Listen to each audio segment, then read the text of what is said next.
Bonjour tout le monde. C'est un plaisir pour moi d'être parmi vous aujourd'hui pour célébrer la Journée mondiale du diabète. Je tiens à remercier le professeur Belkhadir pour ses efforts, pour les efforts qu'il fournit de manière régulière pour organiser cette journée annuellement. On va parler aujourd'hui d'un sujet très important qui intéresse un bon nombre de patients diabétiques, malheureusement qu'on aborde rarement avec nos malades diabétiques, qui est la conduite de véhicules. Quelles précautions à prendre chez les patients diabétiques? Comme vous le savez, la conduite automobile est un aspect essentiel de la vie quotidienne et souvent même une exigence de l'emploi. Le diabète peut altérer les performances de conduite à cause de complications chroniques qui affectent les fonctions sensorielles et motrices, notamment la rétinopathie, la neuropathie ou bien des maladies cardiovasculaires. Il peut entraîner un dysfonctionnement cognitif passager avec parfois perte de connaissance provoquée par l'hypoglycémie induite par les médicaments anti-hyperglycémiants.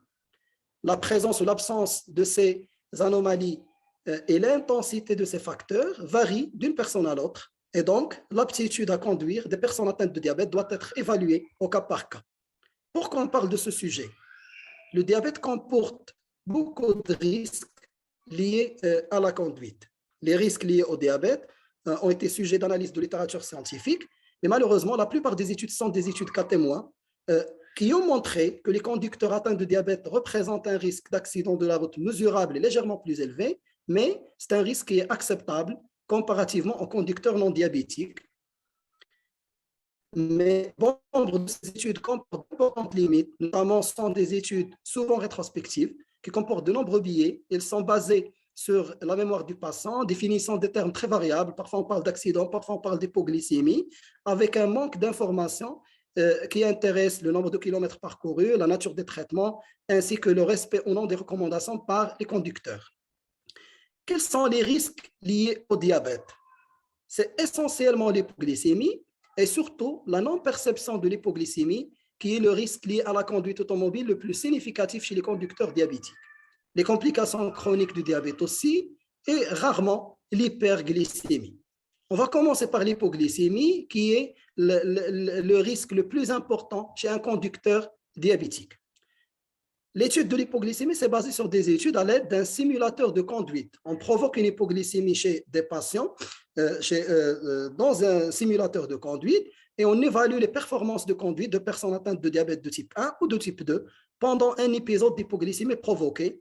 Et d'après plusieurs études, donc on a noté que chez les diabétiques de type 1, les performances commencent à se détériorer quand la glycémie passe en deçà de 0,7 g par litre, que seuls 30% des conducteurs ont traité eux-mêmes leur hypoglycémie et que le traitement de cette hypoglycémie n'a été appliqué que lorsque la glycémie était descendue à 0,5 g par litre. Moins de 25% des sujets se sont rendus compte que leur performance de conduite était altérée et le rétablissement de la fonction cognitive après une hypoglycémie peut prendre jusqu'à 40 minutes.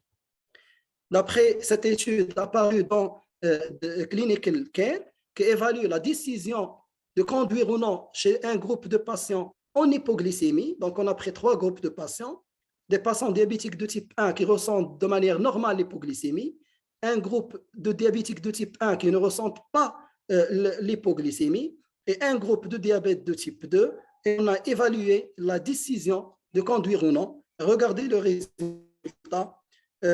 Malheureusement, pour le deuxième groupe, les diabétiques de type 1 qui ressentent mal l'hypoglycémie, il y avait 8 patients qui pensent avoir une hypoglycémie, 13 qui disent qu'ils n'ont pas hypoglycémie alors qu'ils sont en hypoglycémie importante, inférieure à 0,5 g par litre. Et regardez, 9 patients décident de conduire malgré qu'ils sont en hypoglycémie sévère, ce qui est très grave. L'hypoglycémie avec incapacité à conduire, donc les facteurs qui peuvent augmenter ces risques liés à la conduite sont surtout la survenue d'épisodes d'hypoglycémie grave au cours des 2 années précédentes, un taux d'hémoglobine glycosyle est bas, plus l'hémoglobine glyquée est bas, plus le risque est très élevé. Et bien sûr, les antécédents d'hypoglycémie au volant et l'absence de mesure de la glycémie avant de conduire. L'hypoglycémie et l'incapacité à conduire, si on veut résumer, donc elle est associée à des perturbations neuropsychologiques importantes.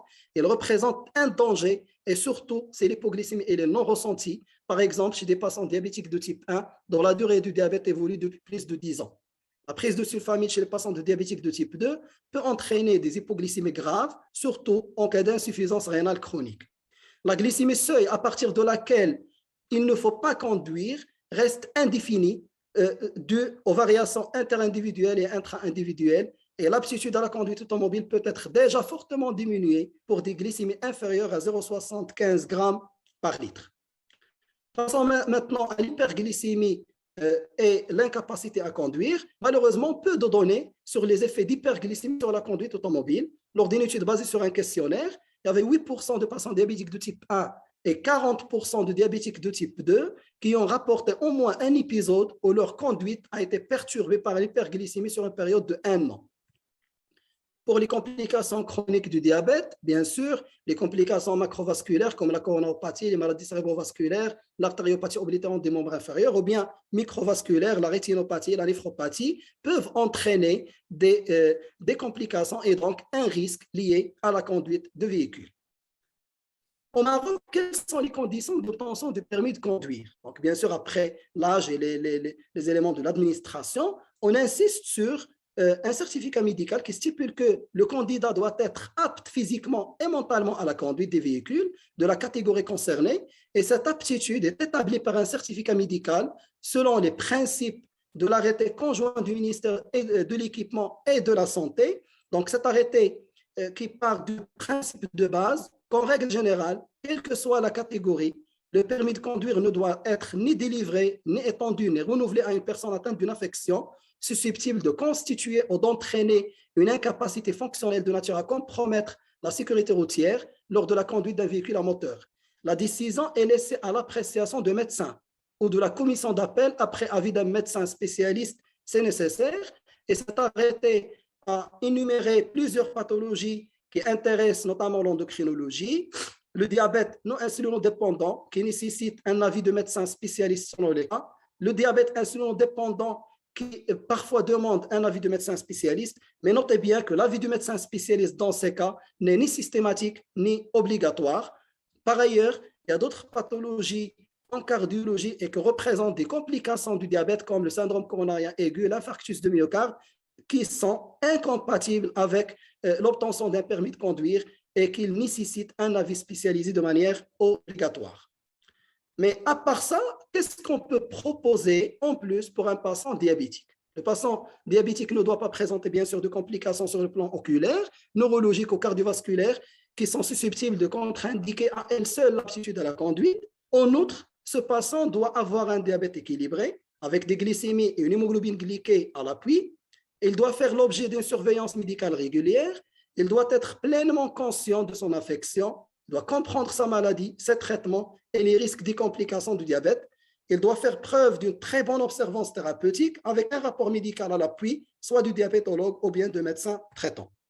Quels sont les messages à rappeler? D'abord, au conducteur diabétique, il doit apprendre à connaître une hypoglycémie, seuil limite, symptômes avec la gestion de l'hypoglycémie. En cas d'hypoglycémie, le patient doit s'arrêter sur une bande d'arrêt d'urgence ou sur une place de stationnement. Il doit enclencher les clignotants, éteindre le moteur. Le patient doit se méfier de son sentiment subjectif d'aptitude à conduire. Il doit mesurer sa glycémie avant de conduire et prendre une collation en cas d'hypoglycémie. Il doit éviter de conduire seul sur de très longs trajets et faire des pauses toutes les 1 à 2 heures. Il n'y a pas que l'automobile, bien sûr, ou bien le poids lourd, même la conduite à vélo moteur ou bien à bicyclette doit être retenue comme potentiellement dangereuse chez un patient diabétique. Le patient doit respecter les horaires de repas, bien sûr, et être conscient de l'effet de l'activité physique sur la glycémie. Et les messages à rappeler au médecin, le médecin traitant doit savoir que pour un diabétique, l'aptitude à conduire doit être démontrée. Et donc, le sujet conduite automobile doit être abordé régulièrement par le médecin traitant, le diabétologue ou bien les infirmières, au moins 1 fois par an, particulièrement chez les patients traités par sulfamide, glynite et insuline. Le médecin doit rechercher l'apparition des premières complications, notamment la rétinopathie, la néphropathie ou bien la polyneuropathie, et il doit garantir l'aptitude à la conduite automobile par l'éducation, l'implication des situations critiques sur la route et qu'il sache prendre les mesures adéquates, notamment le questionner au sujet d'événements pertinents. En conclusion, un diabétique a tout à fait le droit d'obtenir son permis de conduire Mais un conducteur diabétique doit assumer une responsabilité personnelle très élevée, doit respecter un certain nombre de conditions et assurer un suivi régulier de sa maladie. Les sociétés savantes doivent sensibiliser le médecin traitant et l'administration par rapport au risque de la conduite chez un patient diabétique, et l'avis du médecin spécialiste serait souhaitable pour les patients déséquilibrés, compliqués ou qui sont sous traitement hypoglycémiant, notamment l'insuline et les sulfamines. Et je vous remercie de votre attention.